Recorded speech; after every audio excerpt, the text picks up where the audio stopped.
Requirement है। तो सबसे पहले आती है बैटरी। तो बैटरी अभी हम यूज़ कर रहे थे, देखिए कहाँ पे पड़ी है, डेट पास होगी एक बैटरी, ठीक है। बैटरी के बाद सर्किट में हमें चाहिए एमीटर। तो ये हमारे पास क्या है, ये आप लोग देख पा रहे हैं, ये हमारे पास क्या है, मिली एमीटर है, ठीक है।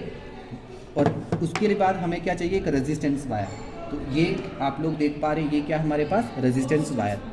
इसके साथ में हमें क्या चाहिए, वोल्ट मीटर। तो देखो रेजिस्टेंस वायर जो है वो वोल्ट मीटर के पैरेलल है। तो आप लोग सबसे पहले इसको क्या कर देंगे, रेजिस्टेंस के पैरेलल में अटैच कर देंगे वोल्ट मीटर।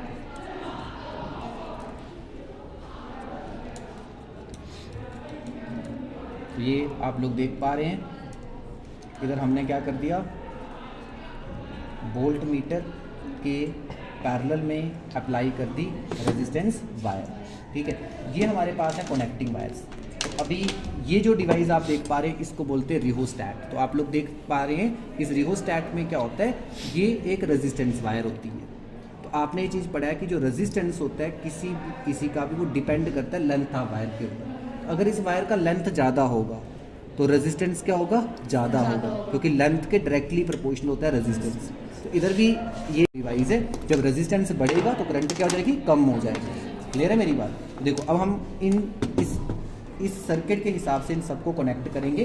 पहले हम बैटरी को रहने देंगे, हम स्टार्ट करेंगे हमारे एमीटर से। तो देखो एमीटर के साथ क्या कनेक्ट है, ये हो गया हमारे पास वोल्ट मीटर, ठीक है। ये क्या हो गया, वोल्ट मीटर। और इस वोल्ट मीटर के साथ हम किसको कनेक्ट कर देंगे, रिहोस्टैट को, ठीक है। तो रिहोस्टैट को कैसे कनेक्ट करना है, इस चीज़ का ध्यान रखेंगे। तो रिहोस्टैट में एक टर्मिनल आप इधर कनेक्ट कर देंगे, ठीक है, एक टर्मिनल आप इधर कनेक्ट कर देंगे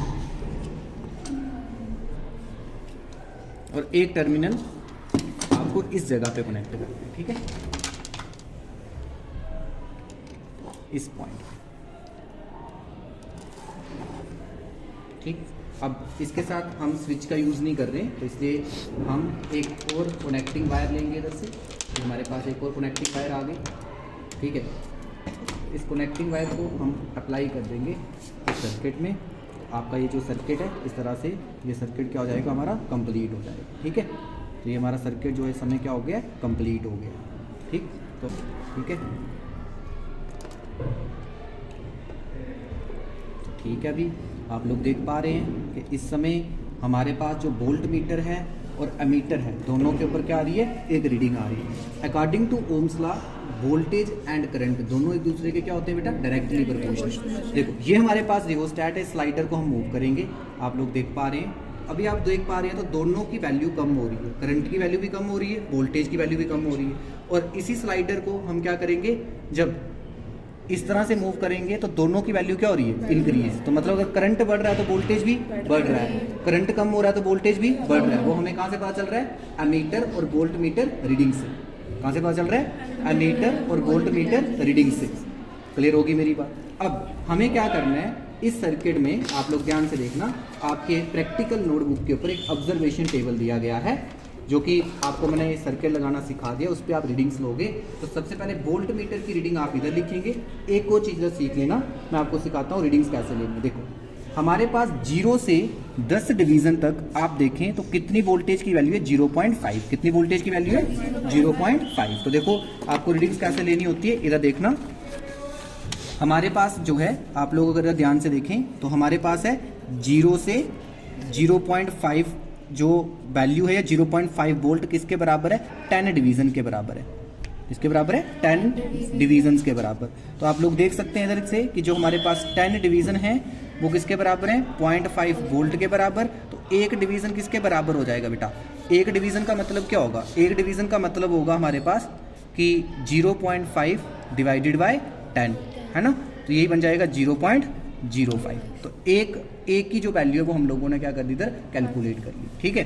सेम तरह से अब आप देख सकते हैं जो भी इधर वैल्यू आएगी, सेम तरह से हम किसकी वैल्यू निकाल सकते हैं, एमीटर की। तो एमीटर की अगर हमें वैल्यू कैलकुलेट करनी है तो उसमें भी देख सकते हैं कि हमारे पास जो 10 डिवीज़न है वो किसके बराबर आएंगे, 100 मिली एम्पियर के। तो याद रखना जो वोल्ट मीटर रीडिंग है वो किस में ले रहे हैं, वोल्ट में, ये किस में ले रहे हैं, मिली एम्पियर में। तो याद रखना इसको हमें एम्पियर में कन्वर्ट करना है, जो भी हमारा आंसर आएगा उसको मल्टीप्लाई कर देना है 10⁻³ के साथ, तो हमारा किस में कन्वर्ट हो जाएगा, एम्पियर में। तो एक डिवीज़न का मतलब क्या है, ये चीज़ भी याद रखना, 10 मिली एम्पियर। तो अगर इसमें अगर आप लोग देखेंगे तो इधर एक डिवीजन पे जब नीडल है तो उसका मतलब कितनी वैल्यू है 10 मिली एम्पियर। कितनी वैल्यू है 10 मिली एम्पियर। क्लियर है। तो इस तरीके से दोनों की रीडिंग्स हम लेंगे, वोल्ट मीटर की रीडिंग इधर लिखेंगे, एमीटर की रीडिंग इधर लिखेंगे, फिर इस रियोस्टैट को चेंज करेंगे, अगली रीडिंग लिखेंगे, फिर वैल्यू चेंज करेंगे करंट का, अगली रीडिंग लेंगे।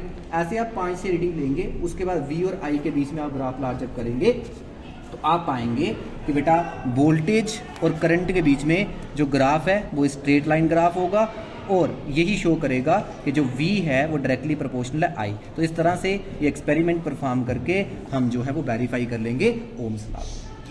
क्लियर होगी बात? Thank you.